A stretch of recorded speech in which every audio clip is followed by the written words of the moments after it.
अंतिम सांस राम राम राम के सिवा कुछ नहीं निकला दशरथ के मुंह से। और राम जब जोगिया भेष रख करके जाने लगे, सहन कोई कैसे करे ऐसी घातक ठेस कि पुत्र पिता के सामने धरे जोगिया भेष, कि पिता सम्राट बना रहे और बेटा जोगी बन करके चला जाए जंगलों में। नहीं राम, तुम मुझे छोड़ के नहीं जा सकते हो। राम कर्तव्यनिष्ठ थे, ध्यान रखिए। दशरथ ने की आंखें कह रही थी, राम मैं तुम्हें वनवास दे रहा हूं, लेकिन राम तुम तो अधिकार को लड़के प्राप्त कर सकते हो, तुम तो धनुर्धारी हो।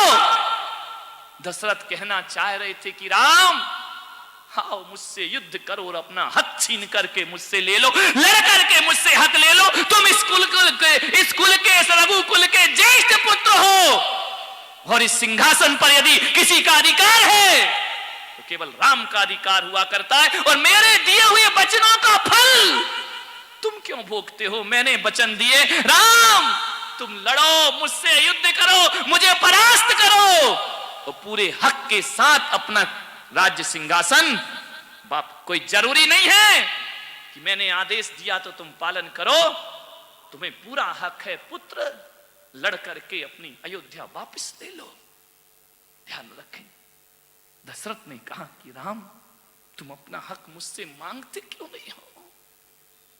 अरे वचन दिए हैं तो मैंने दिए हैं। राज का बेटा होता ना तो कहता कि पत्नी के दिए वचनों का फल बेटा काहे को भोगे, और उस मां का वचन मैं भोगूं जो सौतेली मां है, मेरी अपनी मां भी नहीं है। आज का बेटा कहां ले जाता? अदालत। ध्यान रखना, दशरथ भी तो यही चाहते थे कि पहले कोर्ट कचहरी तो होते नहीं थे, युद्ध लड़के अपना हक वापस ले लो श्री राम। राम ने कहा पिता ये जो कुछ भी आप बोल रहे हो ये भावनाओं में बोल रहे हो। पिता भावनाओं से बड़े कर्तव्य हुआ करते हैं, और कभी कभी मेरे भाई कर्तव्यों के लिए भावनाओं का बलिदान करना पड़ता है। यदि राम बलिदान नहीं करते तो आज कोई तुलसीदास उनकी रामायण लिख करके बैठ नहीं रहा होता। भरत ने कहा था कि भैया राम आप क्यों वन में जाते हो, चित्रकूट में जाकर का ये सिंहासन इस पर भरत नहीं बैठेगा, ये कर्तव्य है, ध्यान रखिए। मान्यवर, जब कुर्सी को छीनने के लिए लड़ाई होती है तो महाभारत खड़ा होता है, और जब कुर्सी को छोड़ने के लिए लड़ाई होती है तो रामायण खड़ी हो जाया करती है। राम भी कुर्सी को छोड़ने पर जिद पर थे, भरत भी कुर्सी छोड़ने की जिद पर थे। दुर्योधन कुर्सी चाहता था, युधिष्ठिर कुर्सी चाहते थे, वहां महाभारत खड़ी हो, कुर्सी के लिए हुई दोनों लड़ाई। लेकिन महाभारत होती है कुर्सी पर बैठने के लिए, और रामायण होती है कुर्सी से नीचे उतरने। राम कहते कि मैं भी नहीं बैठूंगा, भरत जी कहते कि मैं भी नहीं बैठूंगा।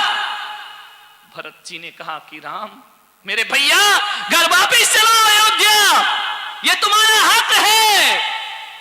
राम ने कहा कि भरत मैं आज किस्मत वाला भाई हूं, मेरे जैसा किस्मत वाला कोई नहीं होगा कि मुझे भरत जैसा भाई प्राप्त हुआ। जन्म जन्म का कोई पुण्य होगा जो भरत जैसा भाई मिले। मैं आपसे कहता हूं मेरे भाई, घर परिवार में रहो, भाई भाई के दुश्मन कभी मत बनना जीवन में, चाहे कैसे भी परिस्थिति आ जाए।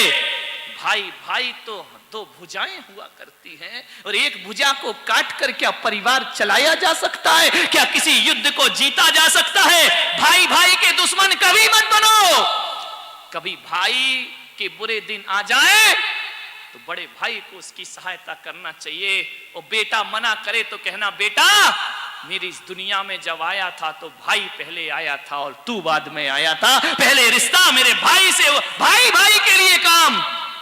अरे मैं तो इतना कहता हूं कि सारी दुनिया ने रावण को गाली दी है, लेकिन मैं कहता हूं भाई बनो तो रावण के भाइयों की तरह भाई बनो। ध्यान रखिए, दुनिया भले विभीषण का सम्मान करती हो, ध्यान रखना कहा गया है विभीषण ने भले श्री राम का साथ दिया हो, लेकिन रावण ने मरते समय यही कहा था कि विभीषण तुम कितना भी राम के पक्ष में जाकर खड़े हो जाओ, कितना भी तुम जाकर सत्य का साथ दो, लेकिन दुनिया जब भी तुम्हें याद करेगी, घर का भेदी लंका ढाए, तुम्हें वो सम्मान प्राप्त नहीं होगा। तुमको राम का भक्त भले कहा जाए, दुनिया तुम्हें भले श्रद्धा करे, लेकिन जब भी कलयुग में उदाहरण के रूप में कोई नाम आएगा खानदान को बर्बाद करने में, तो विभीषण तेरा नाम सबसे पहले आएगा। भले मैं असत्य हूं, भले मैं गलत काम कर रहा हूं, लेकिन तुम्हें इज्जत की नजरों से दुनिया नहीं देखेगी। सारी दुनिया यही कहेगी घर का भेदी लंका ढाए। और जब जब किसी दो भाई में लड़ाई होगी, तो भले रावण भाई हो या राम हो, जो भाई का साथ छोड़ेगा वो कुलद्रोही विभीषण ही कहलाएगा, उसका ज्यादा सम्मान होने वाला नहीं। कितनी बड़ी बात रावण ने कह दी। इंद्रजीत कुंभकर्ण, कभी रामायण को देखना, कुंभकर्ण ने कहा कि भैया, रावण से कहा कि मैं जानता हूं कि तुम गलत काम कर रहे हो, पर स्त्री पर दृष्टि डाल रहे हो, ये अधर्म है। रावण, तुम्हारी लंका का सर्वनाश हो जाएगा। रावण ने कहा कि मैं कुंभकर्ण, जुबान को लगाम दो, रावण का कोई पराभव नहीं कर सकता है। कुंभकर्ण ने कहा कि जब मौत सामने हो तो कुछ दिखाई नहीं देता है, लेकिन फिर भी ये कुंभकर्ण कि तन की तपस्या नहीं होती, तपस्या तो मन से होना चाहिए।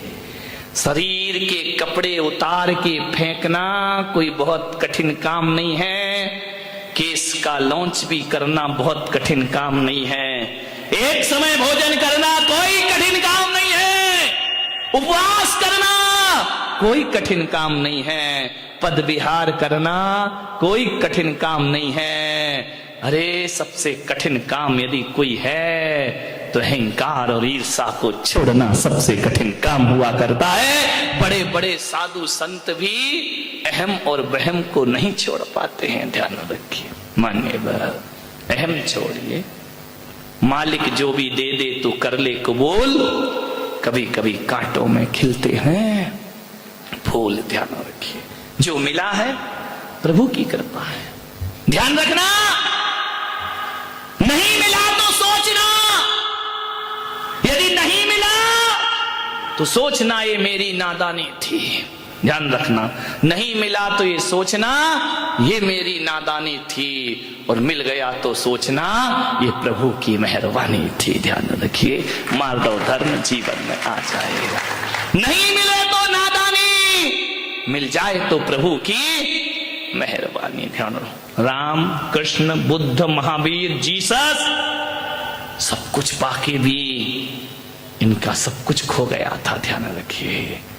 लेकिन ये लोग वो महापुरुष रहे जो अहंकार में नहीं जिए मेरे भाई। जितना विनम्र हो सको, जितना सरल हो सको, जितने छोटे बन सको, उतना लाभ होगा, ध्यान रखना। बड़े बनने में कुछ नहीं होता, बड़ा हुआ तो क्या हुआ, जैसे पेड़ खजूर, पंथी को छाया नहीं, फल लागे अति तो। छोटे बनो, बाहर से नहीं, भीतर से छोटे बनो। कोई किसी पर एहसान कर दिया तो आंख भर आए कि नहीं, प्रभु की कृपा है, मेरे पास क्या है, कुछ भी किसी के पास नहीं। मान्यवर, अहंकार से बचने का प्रयास करें। आज दिन भर की साधना होना चाहिए, इसमें मत जियो अपने जीवन में कि हमने ये किया, हमने वो किया, हमने वो किया। तुमने कुछ नहीं किया मेरे भाई, जो उसने कराया वो हमसे हो गया, ध्यान रखिए। आप सबने सुना, अनुग्रहित हो। सभी लोग मंत्र जाप करेंगे। ओम ह्रीम उत्तम मार्दव धर्मंगाय नमः। ओम ह्रीम उत्तम मार्दव धर्मंगाय नमः। ओम ह्रीम उत्तम मार्दव धर्मंगाय नमः।